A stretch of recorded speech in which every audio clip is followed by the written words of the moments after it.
ಬೆಳಕಿನ ಹಬ್ಬ ದೀಪಾವಳಿಯ ಸಂಭ್ರಮ ಕರ್ನಾಟಕದಲ್ಲಿ ಭಾರತದಲ್ಲಿ ಮಾತ್ರ ಅಲ್ಲ ಸಿಂಗಾಪುರ್ನಲ್ಲೂ ಕೂಡ ದೀಪಾವಳಿಯ ಸಂಭ್ರಮ ಜೋರಾಗಿದೆ. ಸಿಂಗಾಪುರ್ನ ಸರಂಗೋರ ರಸ್ತೆ ಜಗಮಗ ಅಂತ ಮಿಂಚ್ತಾ ಇದೆ. ಸಿಂಗಾಪುರ ಸರ್ಕಾರವೇ ದೀಪಾವಳಿಗಾಗಿ ಲೈಟಿಂಗ್ ವ್ಯವಸ್ಥೆಯನ್ನು ಕೂಡ ಮಾಡಿಸಿರುವಂಥದ್ದು ಮತ್ತೊಂದು ವಿಶೇಷ.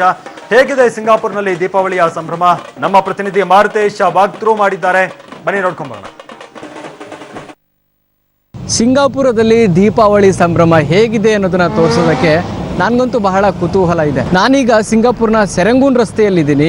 ಆ ರಸ್ತೆಯ ಎರಡೂ ಬದಿಯ ವೈಭವಗಳನ್ನು ನೋಡಿದರೆ ದೀಪಾವಳಿ ಹೇಗಿದೆ, ಇಲ್ಲಿನ ಸಂಭ್ರಮ ಅನ್ನುವಂಥದ್ದು ನಿಮ್ಗೆ ಗೊತ್ತಾಗುತ್ತೆ. ಎರಡೂ ಕಡೆಗಳಲ್ಲೂ ಕೂಡ LED ಲೈಟಿಂಗ್ ವ್ಯವಸ್ಥೆಯನ್ನು ಮಾಡಲಾಗಿದೆ.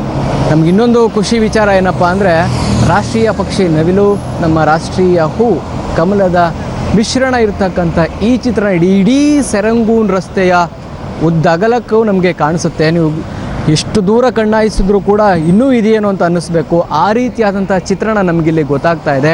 ಇಡೀ ಸೆರಂಗೂನ್ ರಸ್ತೆಯ ಅಕ್ಕಪಕ್ಕಗಳಲ್ಲಿ ಕೆಲವು ಕಡೆ ಒಂದಷ್ಟು ವಿಶೇಷವಾದಂಥ ಕಲಾಕೃತಿಗಳನ್ನು ಮಾಡೋದ್ರ ಮೂಲಕ ಜನರನ್ನು ಅಟ್ರಾಕ್ಷನ್ ಮಾಡಲಾಗ್ತಾ ಇದೆ.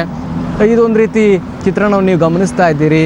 ಆನೆಯ ಮುಖ ಇರ್ತಕ್ಕಂತಹ ಚಿತ್ರಣದಲ್ಲಿ ಸಾಕಷ್ಟು ಚಿತ್ತಾರಗಳು ಕೂಡ ಗಮನಿಸ್ಬೋದು. Variety colouring, variety of lights. ಟ್ಯಾಕ್ಸಿಯಲ್ಲಿ ಪ್ರಯಾಣ ಮಾಡುವಂಥ ಸಂದರ್ಭದಲ್ಲಿ ಟ್ಯಾಕ್ಸಿ ಡ್ರೈವರ್ಗೆ ಕೇಳಿದಾಗ ಅವರು ಕೂಡ ಹೇಳ್ತಾ ಇದ್ರು, ಬಿಕಾಸ್ ಆಫ್ ದೀಪಾವಳಿ ಅಂತಂದರೆ ದೀಪಾವಳಿಗೋಸ್ಕರ ಇಲ್ಲೂ ಕೂಡ ಲೈಟಿಂಗ್ ವ್ಯವಸ್ಥೆಯನ್ನು ಮಾಡಿದ್ದಾರೆ ಅನ್ನುವಂಥದ್ದು.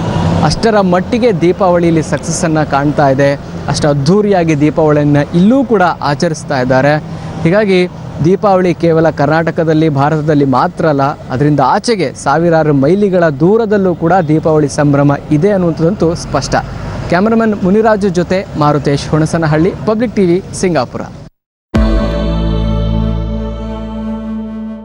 ಬ್ರೇಕಿಂಗ್ ನ್ಯೂಸ್ ಅನ್ನೋದಕ್ಕಿಂತ ಇದು ನಿಜಕ್ಕೂ ಒಂದು sad news, shocking news. Kallappa Handibag ತಮ್ಗೆಲ್ರಿಗೂ ಗೊತ್ತಿರಬಹುದು ವೀಕ್ಷಕರೇ. ಕಲ್ಲಪ್ಪ ಹಂಡಿಬಾಗ್ ಆತ್ಮಹತ್ಯೆಗೆ ಶರಣಾಗಿದ್ರು. ತುಂಬಾನೇ ಸದ್ದಾಗಿತ್ತು ಆ ಆತ್ಮಹತ್ಯೆ ಪ್ರಕರಣ. ಅವರ ಸಹೋದರ ಈಗ ನೇಣು ಬಿಗಿದುಕೊಂಡು ಆತ್ಮಹತ್ಯೆ ಮಾಡಿಕೊಂಡಿದ್ದಾರೆ. ದುಬಾರಿ ವಾಚ್ ಗಿಫ್ಟ್ ಪ್ರಕರಣದ ನಂತರ ಯಾವುದೇ ಗಿಫ್ಟ್ ಸ್ವೀಕರಿಸಲು ಭಯವಾಗುತ್ತೆ ಅಂತ ಅರಮನೆ ಮೈದಾನದಲ್ಲಿ ನಡೆಯುತ್ತಿರುವ ಸುರಾಜ್ಯ ಸಮಾವೇಶದಲ್ಲಿ ಸಿಎಂ ಹೇಳಿಕೆಯನ್ನ ನೀಡಿದ್ದಾರೆ.